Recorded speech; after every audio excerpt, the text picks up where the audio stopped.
seluruh bangsa ya. Apa yang terjadi? Bukan Matius 2 ayat 16 sampai 18. Iblis juga pakai Herodes sebagai pionnya. Mana buktinya? Matius 2 ayat 16 sampai 18. Ketika Herodes tahu bahwa ia telah diperdayakan oleh orang Majus, ia sangat marah, lalu ia menyuruh membunuh semua anak di Bethlehem dan sekitarnya, yaitu anak-anak yang berumur 2 tahun ke bawah, sesuai dengan waktu yang dapat diketahui dari orang-orang Majus itu. Perhatikan bapak-bapak ibu-ibu ya, iblis itu gak senang kalau kita mendapatkan rencana Tuhan yang luar biasa. Dia dengar waktu Tuhan mau pakai seseorang ya, waktu Tuhan mau pakai Musa ya, dia hajar melalui Firaun ya. Dia dengar waktu Tuhan, waktu kerajaan surga mau menyelamatkan bangsa Israel ya, itu dia pakai siapa? Herodes ya. Makanya hati-hati di akhir zaman ini. Hanya ada 2 gendangnya, pion siapa kita selamat. Kalau engkau dan saya hanya bilang udah yang penting kita pokoknya abu-abu cukup. Nggak bisa abu-abu, brother sister ya. Tubi apa tubi. Kalau engkau mau jadi pion Tuhan, katakan aku mau Tuhan. Maka engkau melihat perkara besar dalam hidupnya. Dan dikatakan di sini tadi, mungkin kita bilang kebetulan ini. Kita lihat juga tentang Daud. Coba kita buka 1 Tawaris 14 ayat 8. Supaya di tempat ini kita tangkap pesan Tuhan hari ini. Waktu Tuhan mau pakai hidup kita, jangan takut walaupun nanti akan terjadi hal-hal yang tidak menyenangkan. Karena Tuhan bertanggung jawab kepada agendanya. Memang iblis mau membunuh, mencuri, membinasakan. Tapi aku datang kata Tuhan untuk berikan hidup yang berkelimpahan. Wow, Tuhan itu. Ada 10 ayat 10. Itu jangan hanya baca karena hanya baca sepintas. Itu luar biasa. Dalam satu ayat ada satu hal yang luar biasa. Iblis menerka-reka, tapi Tuhan menjadikan kebaikan. Dan ini yang dikatakan oleh seorang siapa? Ini dikatakan juga oleh seorang Yusuf. Ingat ceritanya Yusuf katakan apa? Memang kalian berkala yang jahat, tapi Tuhan mengubahkan menjadi kebaikan. Makanya kuncinya sekarang mau jadi pion siapa? Waktu engkau dan saya berkata cukup saya jadi orang Kristen, boleh nggak cukup hanya jadi orang Kristen. Atau cukup saya mengunjungkan ke gereja setiap minggu, nggak cukup. Kenapa saya berkata begitu? Karena ini akhir zaman. Iblis lagi pol habis karena dia tahu waktunya sudah singkat. Dan nggak main-main, dia sekarang lagi menggalang kesatuan. Dalam Matius dikatakan iblis bawa 7 jenderalnya. Jadi ternyata Pak, bukan hanya di Polda ada jenderal ya. No, tapi iblis juga dia bawa 7 jenderalnya. Bukan hanya yang biasa-biasa, bukan baris 1, baris 2. Itu dibawanya brigjennya, majennya, letjennya, bahkan sampai jenderalnya. Karena dia tahu waktunya sudah singkat. Makanya kalau engkau dan saya di tempat ini hanya biasa-biasa, kita nggak akan bisa bertahan. Percayalah ya. Jangan bangga dengan berkata saya sudah Kristen dari lahir, nggak jadi jaminan ya. Nah, makanya hari ini apa pertanyaannya ya? Pertanyaannya. Kalau begitu, apa aja anak Tuhan kalah? No, anak Tuhan semua pasti. Amin. Ini satu pengharapan. Kenapa bisa menang ini? Karena kita punya 2 hal. Pertama, roh dalam kita lebih besar daripada roh.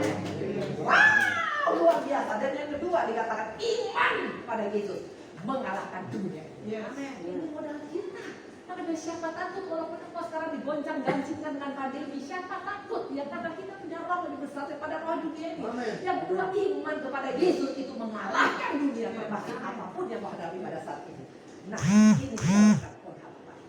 Ini bicara tentang harapan. Pertanyaan sekarang, bagaimana cara Tuhan melakukan ini semuanya? Bagaimana cara Tuhan untuk bisa merubah yang tidak baik menjadi baik ini? Ini harus kita kenal. Allah kita Allah yang inovatif, Allah yang kreatif, Allah yang unpredictable. Cara Tuhan bukan cara kita, jalan Tuhan bukan jalan kita. Maka dikatakan hikmatnya lebih dalam daripada lautan, lebih tinggi daripada langit. Itulah Allah kita. Dia bisa pakai segala macam cara, bahkan musuh kita pun bisa dipakai untuk memberkati kita. Amin. Ini luar biasa. Nah, pada hari ini kita akan belajar karakter daripada surga itu gak pernah one man show. Itu salah satu ciri daripada jalan Tuhan. Gak pernah one man show. Ya makanya jangan bangga di sini berkata aku Superman. Gak bisa. Jangan main Superman di sini ya. Kita perlu teamwork. Karena Yesus sedang ke dunia ini juga dia ada teamwork. Dia buat 12 murid, betul? Hari ini Tuhan mencari teamwork. Hari ini Tuhan bukan cari malaikat untuk jadi teamworknya, tapi dari tempat ini Tuhan mau cari teamwork. Kita akan belajar dari kisah seorang yang namanya Musa. Musa ini bukan Musa yang biasa-biasa. Kalau kita lihat dia bawa bangsa Israel 2 juta orang selama 40 tahun Firaun di padang gurun. Ini bukan pelayanan yang biasa-biasa, ini bukan proyek yang biasa-biasa, ini lebih daripada proyek jalan tol atau mungkin kereta cepat yang ada Bandung Jakarta. No, ini proyek yang luar biasa, lebih daripada proyek sekarang ibu kota baru. Ini proyek yang luar biasa. Ya, pertanyaannya, apakah Musa seorang tim kerja? No. Tuhan gak tertarik dengan orang yang pengen tampil sendiri. Tuhan mau ada sinergi. Mana buktinya? Ada 6 partner Tuhan untuk bisa mengalami perkara besar Musa dan dipakai secara luar biasa. Menurut kita siapa-siapa yang mereka? Kita akan bongkar satu persatu, ya. Kita akan bongkar. Kalau mereka ini bisa dipakai oleh Tuhan, berarti kita pun bisa dipakai oleh Tuhan jadi partner kerja Tuhan. Karena Tuhan kita beda dengan dunia. Kalau dunia mencari partner kerja, minimal mesti orang kaya mungkin, minimal mesti punya koneksi, minimal mungkin mesti punya aset. Itu kalau dunia cari partner. Tapi kalau Tuhan cari partner kerja, Tuhan hanya satu syaratnya, selfless, tanpa pamrih. Engkau masih pakai pamrih, nggak akan bisa. Tuhan nggak tergila-gila dengan harta kita, dia punya langit dan bumi. Tuhan nggak tergila dengan pintar kita, hikmat Tuhan nggak terselami. Tuhan nggak tergila-gila dengan kecantikan kita. Kalau soal cantik itu di surga Tuhan punya semua itu bidadari betul, ya. Tapi Tuhan cari orang yang tanpa pamrih, selfless, yang tulus. Makanya hari ini kita akan koreksi itu. Ada 6 orang yang dipakai sebagai partner kerja Tuhan untuk bisa dipakai Musa secara luar biasa menyelamatkan bangsa Israel. Ya, kita akan lihat yang pertama siapa kira-kira? Dia tahu Bidan. Hah? Kok Bidan dipakai Tuhan begitu? Yes, Bidan dipakai Tuhan. Karena Bidan itu dikatakan oleh perintah Firaun, bunuh semua orang-orang, buang semua anak-anak Ibrani waktu lahir laki-laki. Ya, tapi apa yang dilakukan oleh Bidan? Dia bilang waktu anaknya lahir nggak sempat, soalnya lahir duluan. Ya, kenapa bilang? Kok bisa sampai Bidan ini lakukan ini? Bidan ini ambil resiko. Ada resiko bisa ketahuan raja, itu bisa dibunuh. Ini bicara tentang apa? Bidan ini pakai hati nurani. Maka di akhir zaman ini kalau engkau tidak pakai hati nurani, tidak pakai empati, tidak akan bisa kita dipakai oleh Tuhan. Kalau Bidan ini pikir yang penting gua selamat, yang lain cuma gua pikirin. Ya, saya percaya keluarga tempat ini juga punya hati yang sama. Pak Bir dengan ini. Ya, waktu engkau punya empati, Tuhan suka. Tuhan lagi mencari pribadi yang empati di akhir zaman ini. Ya, yang siap keluar dari comfort zone. Satu loh ini satu hari keluarga gitu. Kalau sekarang Pak Bir mau jalan-jalan sekarang, misalnya sekarang mau nongkrong di hotel mulia, misalnya mau dinner misalnya dengan anak-anak, kok bisa. Tapi di tempat ini, di tempat di pajak, itu bicara tentang keluar comfort zone. Kalau orang ini kan bukan urusan saya, itu urusan pendeta, itu urusan Pak Johan, betul? Ya, bukan urusan saya, jiwa-jiwa. Hah? Bagaimana kamu dipakai oleh Tuhan? Kenapa sampai ada orang yang 38 tahun lumpuh di Bethesda? Tahu kenapa? Bethesda dikatakan setiap air itu goncang, malaikat datang, yang pertama masuk itu sembuh. Kenapa sih lumpuh 38 tahun? Karena nggak ada yang care. Dia bilang, Tuhan nggak ada yang peduli dengan aku. Pada saat aku mau sadar udah ada orang duluan. Bayangkan, sudah dipulihkan, sudah diselamatkan. Kita lupa untuk buat jiwa kepada Tuhan. Ini apa? Apalagi yang kedua, murid-murid. Waktu itu dibilang oleh Tuhan, berikan mereka makan. Di mana bisa dimakanan? Wah, ini tempat sunyi, susah cari makanan. Kau harus beri mereka makan, kata Tuhan. Jadi kami harus keluarkan 200 dinar. Ini orang lepas tangan. Seringkali kita berkata, Tuhan pakailah hidupku Tuhan. Tapi terlalu mau nyaman terus, gak bisa kita kalah dengan bidan-bidan. Bidan dia gak takut dengan bayar harga. Makanya akhirnya bidan-bidan ini punya anak. Akhirnya bidan-bidan ini menikah. Padahal bidan-bidan itu harusnya gak punya masa depan seperti itu. Atau pada saya menjadi partner kerja Tuhan, pemeliharaan Tuhan sangat nyata. Itu yang pertama, bidan. Yang kedua, selain bidan adalah siapa? Kita lihat bagian keluar yang berikutnya. Adalah putri Firaun, betul? Kenapa putri Firaun? Ini sebenarnya, kalau kita sadar putri Firaun dipakai oleh Tuhan, ini menempah kita. Kenapa? Dia bukan orang Ibrani. Hati-hati, waktu kita sebagai orang Kristen, waktu kita hanya biasa-biasa, waktu kita tidak merespon, waktu Tuhan panggil kita, Tuhan bisa pakai orang lain, bahkan Tuhan bisa pakai batu untuk menyembahnya. Hari ini Tuhan bukan melihat apakah Kristen atau bukan, Tuhan lihat apakah engkau mau atau tidak. Itu yang penting bagi Tuhan. Putri Firaun dipakai. Pertanyaan saya, kenapa dipakai ini? Very simple. Saya mau tanya, waktu dia lihat ada keranjang, ada bayi, apa dia nggak tahu itu orang Ibrani? Pasti tahu, betul? Kalau itu ayahnya berkata bunuh semua anak orang Ibrani. Pertanyaan, kenapa dia sampai ikut menolong putri Musa dalam kerajaan? Ada untungnya nggak putri Firaun? gak ada untungnya. Karena jelas ini anda cuma bayi budak, betul? Tapi kalau ini anak konglo, mungkin dia akan dapat saham 20%, betul? Ini hanya cuma budak, tapi yang luar biasa Putri Firaun dia bergerak karena apa? Dia tidak pandang muka. Waktu kita masih pandang muka, hanya melihat orang-orang tertentu, kalau orang-orang kaya ini baru level 2 ya. Maka gereja pun sekarang banyak seperti itu. Kalau jemaat-jemaat kaya duduk di depan, tapi kalau jemaat biasa ya, kalau ada tempat silakan duduk di sana. Kira-kira mungkin gak bisa pakai Al-Quran. Putri Firaun gak pandang muka. Pada kata Tuhan, apa dalam Yakobus waktu kau pandang muka, engkau sudah berbuat dosa. Yesus kita gak pandang muka. Mana buktinya? Dia pakai benar untuk menyampaikan kabar baik. Dia bukan pakai semua orang majus, tapi seringkali kadang-kadang kita menjadi kantor. Kita hanya pilih pelayanan. Hati-hati waktu kita pilih pelayanan. Waktu pertama kali saya pelayanan, saya nanti kalau ada Sabtunya saya kasih kesaksian hidup saya.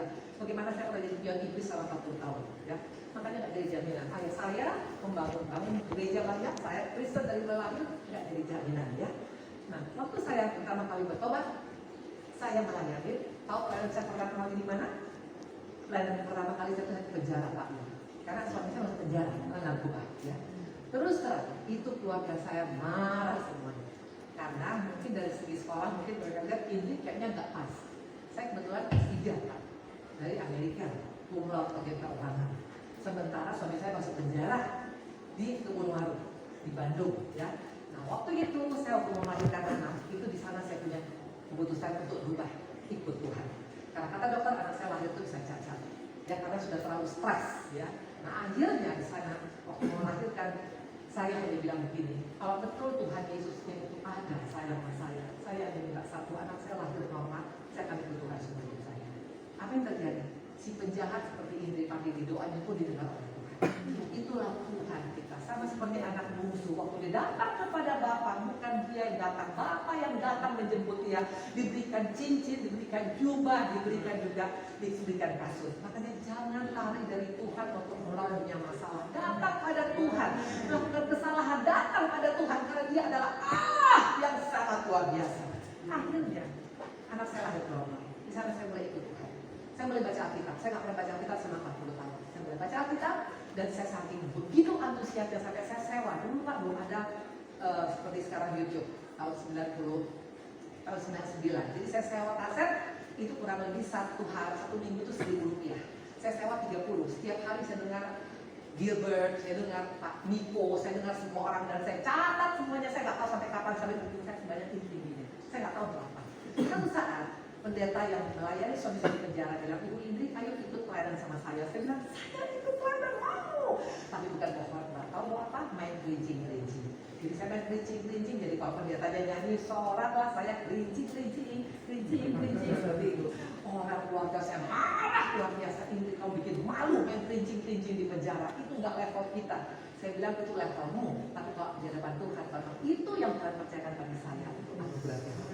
Saya pelayanan sana 2 tahun di penjara. Suami saya pakai baju orange di depan, saya pelayanan di depan. Ya, main gerincing. Satu saat si pendeta ini batuk, nggak bisa ngomong. Dia bilang, Bu, kayak tapi bukan kena corona ya, belum ada corona. Ibu Indri saya nggak bisa ngomong, kalau Ibu bawa firman, saya bilang tidak mungkinlah saya. Ya, tadi kayak Ibu Siska bilang, saya nggak bisa khotbah. Saya bilang nggak mungkinlah saya, karena saya nggak ngerti sama sekali tentang firman Tuhan. Tapi saya suka mencatat. Nah waktu itu dibilang dia begitu, saya sudah Tuhan mampukan saya. Saya ngomong, ternyata waktu kita dalam kelemahan, sana kekuatan Tuhan luar biasa. Amin. Seorang bapak yang dari universitas terkenal di Bandung, dia datang melihat temannya yang penjara. Dia sangat diberkati dan dia bilang, Ibu Indri boleh gak nanti Natal isi di tempat saya. Dari sana akhirnya saya pelayanan sampai hari 22 tahun. Sister, jangan pandang lupa. Brother, jangan pandang lupa. Apapun di gereja mungkin kau hanya cuma mengatur kursi. Di gereja mungkin kita hanya cuma mungkin ganti tisu. Apapun kita sudah dapat upah dari dunia tapi dari mana? Amin.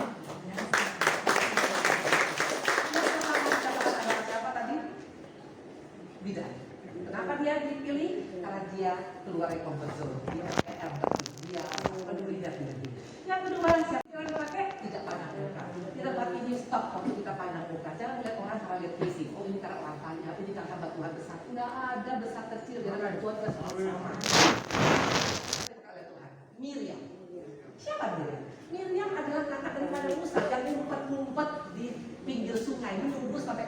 Firaun nanti.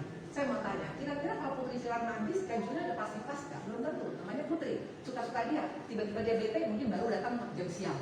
Tiba-tiba dia nggak mau, males, mungkin baru 2 hari kemudian. Intinya nggak bisa diatur schedule-nya.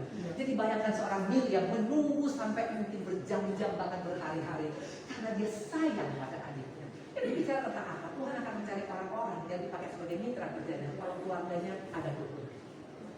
Tanpa kerukunan dalam keluarga, suami istri gak rukun, anak-anak gak rukun, gak mungkin dipakai oleh Tuhan. Maka jangan bilang Tuhan pakailah hidupku sampai ke ujung bumi. Dari Yerusalem berarti. Dari Yerusalem, Yudea, Samaria sampai ke ujung bumi. Bagaimana caranya bisa rukun begini? Hanya satu kunci, lepas. Kalau kita pakai ego, gak bisa rukun, betul? Yang ada kita sudah banding-bandingkan suami kita dengan suami orang, anak kita dengan anak orang lain, berkat kita dengan berkat orang lain. Keluarga yang rukun akan Tuhan pakai menjadi mereka. Jadi hari ini mari koreksi kita sebagai bapak. Sudahkah bapak yang ngasih istri atau bapak yang suka maki-maki istri? Antara dua. Kalau nggak jadi jaminan, kalau menyembah haleluya tapi istri dimaki-maki, banyak kejadian kita. Di sini nggak ada, betul? Jadi waktu engkau dan saya tidak punya kerukunan, Tuhan akan sulit pakai kita. Kan Tuhan cari keluarga yang bonding. Bayangkan waktu itu kenapa sampai para majus datang memberikan berkat. Karena dia lihat ada Maria, Yusuf dan Yesus. Memang kata Yesus, tapi dia lihat Maria dan Yusuf rukun, gak saling menyalahkan. Gara-gara kamu sih, makanya saya susah melahirkan di tempat ini. Mereka gak saling menyalahkan. Waktu kita saling menyalahkan, waktu kita saling membela diri, waktu kita saling menunjuk, engkau dan saya akan mulai dipakai dari partner kerja Tuhan. Yang keempat siapa? Yang pertama tadi bidan, yang kedua tadi adalah siapa? Putri Firaun. Yang ketiga tadi adalah Miriam. Yang keempat adalah siapa? Yang keempat adalah Dayang-Dayang. Nama Dayang-Dayang ditulis loh. Nanti boleh buka dalam Keluaran. Kenapa Dayang-Dayang dipakai? Karena Dayang-Dayang ini tahu semua kejadian. Dia tahu persis waktu Putri Firaun angkat ini bayi Ibrani. Kalau dia ngomong kepada Firaun, kira-kira bisa nggak tandakan semuanya? Bisa. Hati-hati dengan perkataan yang sia-sia. Kalau kita mau dipakai oleh Tuhan jadi partner kerja Tuhan, jaga mulut kita. Jangan ada bocor. Hanya orang Kristen yang berbocor, betul? Ada orang konseling ya, dia bilang nanti, ya jangan bilang ya dulu saya sangat berat ya, oke. Dia bilang sama temannya, ya tapi kita doakan ya, kita doakan. Memang kesannya mendoakan, tapi itu gosip rohani. Perkataan yang sia-sia apalagi bersungut-sungut. Itu perkataan yang sia-sia semua. Sama engkau nggak bisa banyak mengucap syukur di akhir zaman ini. Jangan mimpi dipakai akan Tuhan di partner kerja. Belajar bersyukuri apapun keberadaan kita. Mungkin sekarang kita dalam keadaan down, di bawah rumah Tuhan. Percayalah, di bawah rumah Tuhan akan diangkat Tuhan. Pasti, itu janji Tuhan tadi. Yang kelima, siapa yang dipakai sebagai partner kerja Tuhan? Mama Musa, Yohana. Apa yang hebat daripada Yohana? Kenapa sampai namanya ditulis sebagai partner kerja Tuhan? Yohana itu waktu datang kepada Putri Firaun. Putri Firaun bilang apa? Ini anak ini kau kasih minum susu, nanti aku kasih kamu upah. Bayangkan dari seorang mama levelnya menjadi tidak Yusuf. Ini bicara tentang apa? Pelepasan hak. Kalau kau berkata pakailah hidupku Tuhan, tapi masih ngotot tentang hak, terutama hak tentang warisan. Oh, betul? Saya mengalah. Saya terus terang orang tua, mungkin ada teman yang tidak kenal orang tua saya. Namanya Dede Habibie. Ayah saya itu cukup dikenal sebagai orang masak yang cukup pak menjadi satu tokoh. Waktu ayah saya masih hidup kami semua rukun. Dan waktu jadi ayah saya meninggal tahun 1991 itu terjadi perang saudara sampai hari ini. 31 tahun Pak Dio. Bukan main-main. Makanya bapak-bapak ibu-ibu jangan cari uang banyak-banyak. Ya, nanti daripada cari uang banyak-banyak jadi masalah ya. Kecuali yang betul-betul. Waktu karena ayah saya juga kalau tahu betul mungkin dia nggak kerja betul juga nggak cari uang banyak-banyak ya. Tapi apakah gara-gara itu membuat jadi kita nggak bisa kerja? Silakan, asal dan betul-betul bukan keahiman daripada Tuhan. Nah, apa yang terjadi? Keluarga kami ribut, masalah harta besar. Makanya akhirnya saya pindah dari Medan, pindah ke Bandung. Makanya kok bisa ibu ini pindah ke Bandung? Orang Medan, orang Batak pindah ke Bandung. Dan pada anak saya mau diculik, di rumah saya mau dibakar, maka saya ditendang pakai sepatu bola dan tidak lima. Akhirnya kami pindah ke Bandung. Perhatikan, untuk kau lepaskan hak kita terjamin. Percaya. Betul, memang saya pernah mengalami titik nadir. Pernah Tuhan bawa sampai titik nadir. Sampai kami tinggal di tipe rumah 21. Bayangkan tipe rumah 21, kamarnya cuma 2 kali 3, tapi ibu-ibu RT 2 kali 3 dengan anak saya ada 3 orang. Jadi kalau kita mau tidur nggak bisa buka pintu, karena pas buka pintu itu kasur langsung. Dan tidak punya meja makan saya bikin buat itu pakai asbes. Saya pernah sampai di level sana. Baju saya itu baju dari Cimol. Kalau di Bandung ada Cimol, sudah tahu 2 kali untuk orang miskin. Harga bajunya 5.000 satu pak. Kalau tidak ada kancing, 25.000 kalau komplit kancing. Aku pernah pakai baju itu bertahun-tahun lain. Tapi aku bersyukur melalui lembah baka aku kenal Tuhan Yesus. Amin. Karena yang penting engkau dalam agenda Tuhan. Kau di agenda Tuhan walaupun dibawa kemana Tuhan bertanggung jawab. Karena saudaranya Tuhan seperti itu. Lepaskan hati. Apa yang paling susah dilepaskan? Pengampunan. Waktu umpamanya gak bisa begini, terlalu sakit. Saya pernah ada di sana. 8 tahun saya gak mengampuni suami saya karena suami saya selingkuh. Please deh, siapa sih yang gak pernah saya pinjam? Siapa yang gak pernah bisa melakukan kesalahan? Itu saya simpan kepahitan selama 8 tahun. Muka saya semuanya hancur. Nanah dari mulai muka sampai ke leher, sampai ke punggung, sampai ke betis. Itu terjadi. Terakhir saya koma, untuk ke Singapura menurut saya seperti orang hamil 9 bulan. Semua diawali dari kepahitan. Makanya waktu aku ada kelepasan pengampunan di sana Tuhan buka pintu yang satu, Amin. pintu.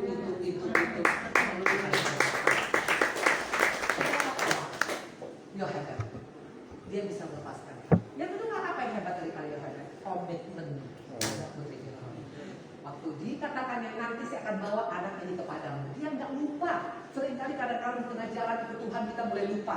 Waktu udah berkat agak banyak mulai lupa sama Tuhan. Dulu waktu ada babak belum ya, waktu punya masalah dengan suami Tuhan. Tapi suami udah baik lupa, betul? Hari Sabtu main golf, betul? Udah lupa, betul? Tapi Putri Firaun waktu anaknya lucu, Musa pasti lucu banget. Anak orang Israel itu lucu-lucu, gak ada yang gak lucu saja, betul? Mungkin dia bilang, mama, dia pasti hancur dong hati mau antar anaknya, betul? Tapi dia komit, kalau aku simpan anak ini memang betul untuk aku. Tapi mungkin gak menyelamatkan satu bangsa. Tapi kalau aku serahkan pada Putri Firaun sesuai dengan maunya Tuhan, anaknya akan dipakai luar biasa. Dia komit, bagaimana dengan kita? Kalau engkau gak komit, bagaimana mau Tuhan pakai? Dari mana mulai komitmen dalam keluarga? Oh dalam keluarga dia gak komit? Gak mungkin. Dalam doa komit gak? Dalam pelayanan komit gak? Dalam kerja komit gak? Ini gak kerja, datang terlambat pulang paling cepat. Haleluya, sudah ada betul. Waktu engkau tidak komit dalam pekerjaan, tidak akan bisa dipakai oleh Tuhan. Nah, Tuhan mencari orang-orang seperti itu. Dan yang terakhir, siapa yang Tuhan pakai? Satu orang yang namanya gak ada. Tahu siapa? Suami Yohanan. Papa Musa, namanya gak tertulis di sini loh. Nah ini seringkali kita pikir kalau nggak kelihatan tuh nggak dipakai oleh Tuhan. Siapa bilang? Pendoa yang di belakang layar itu juga Tuhan pakai secara luar biasa. Jadi jangan hanya pengen tampil, nggak jadi jaminan. Maka saya bilang Tuhan pakai aku sekarang mungkin di mimbar. Tapi satu saat Tuhan bilang duduk ini diam, engkau sekarang ambil waktu untuk mendoakan bangsa-bangsa. Siap Tuhan. Kalau selama itu daripada Tuhan lakukan dan lakukan. Papa Musa, memang dia tidak tampil. Tapi saya mau tanya, kalau dia bilang sama istrinya, jangan bawa ke sungai Nil, bisa nggak? Bisa. Kalau dia bilang jangan coba-coba ke bawah, jangan simpan 3 bulan, karena dia sebagai imam, dia bisa larang istrinya, betul? Dia bisa larang Miriam, jangan kau ikut-ikutan. Pokoknya saya nggak mau risiko. Bisa nggak dia lakukan? Bisa. Tapi dia support istrinya, dia support Miriam, dia support. Orang-orang yang support kita itu orang-orang yang dipakai oleh Tuhan. Hari ini 32 tahun saya melayani Tuhan. Mungkin orang hanya melihat Indrinya yang di mana-mana ada. Kalau ketemu saya, Bu Indri, saya lihat mana di IG. Haleluya. Tapi tahu siapa yang dipakai Tuhan sebagai supporter saya? Suami. Suamiku yang mantan narkoba, dia support aku, bahkan yang mengizinkan. Tapi sebelum kemarin dia bilang saya, Pak, biar Tuhan pakai istri saya menjadi berkat. Karena nggak bisa ikut karena masih sama anak, dia harus menyusul seperti itu. Ya. Nah seringkali kadang-kadang kita pikir para-para yang nggak kelihatan itu tidak dipakai oleh Tuhan. Siapa dia? Saya mau tanya, Abraham, pendoa. Pendoa syafaat pertama itu bukan pendeta. Abraham seorang pengusaha. Tapi lihat karena dia pendoa syafaat yang tidak kelihatan, hanya berdoa buat Sodom, dipakai menjadi bapak semua. Hari ini sebagai pasangan Tuhan, mau jadi pilihan siapa? Karena nggak ada pilihan lagi. Ini sudah semakin dekat, sudah semakin dekat. Kalau engkau dan saya mau jadi pilihannya Tuhan, koreksi. Apakah kita punya pribadi yang tanpa motivasi? Apakah kita pribadi yang terus di hadapan Tuhan? Apakah kita pribadi yang betul-betul mau mengutamakan hati nurani atau lebih daripada atau di luar hati nurani? Kita belajar pada hari ini Tuhan pakai pribadi-pribadi semua yang sangat sederhana di hadapan Tuhan. Seperti seperti siapa? Seperti Yusuf. Yusuf juga adalah pribadi yang sangat tulus. Mana buat ketulusan? Dia tidak menceraikan istri. Kalau ego dia pakai, pasti dia ceraikan. Karena bagaimana bisa hamil padahal saya tak pernah sentuh dia. Maria adalah pribadi yang tulus. Dia berani berkata, agenda mulai yang terjadi atas hidup Tuhan. Hari ini sebagai pesan buat pada kita, Tuhan mencari daya-daya ke depan. Tuhan mencari bidan-bidan ke depan. Tuhan mencari Miriam-Miriam. Tuhan mencari Yohanan. Siapa Yohanan? Ibu rumah tangga. Siapa bidan? Orang yang berkarir. Betul? Siapa dayang-dayang? Orang yang sederhana. Siapa Papa Yusuf? Papa Musa? Bapak-bapak di tempat ini. Hari ini apapun pesan Tuhan hari ini, mungkin hanya sebentar saya sampaikan, tapi saya percaya dia Roh Kudus yang memberikan kepada kita message. Responnya, karena bukan masalah banyaknya pengetahuan kita. Untuk kita merespon dengan berkata, aku mau apapun itu. Karena kalau kita menolong, kita akan jadi pihak sejahat. Bukan. Saya undang kita berdiri semua.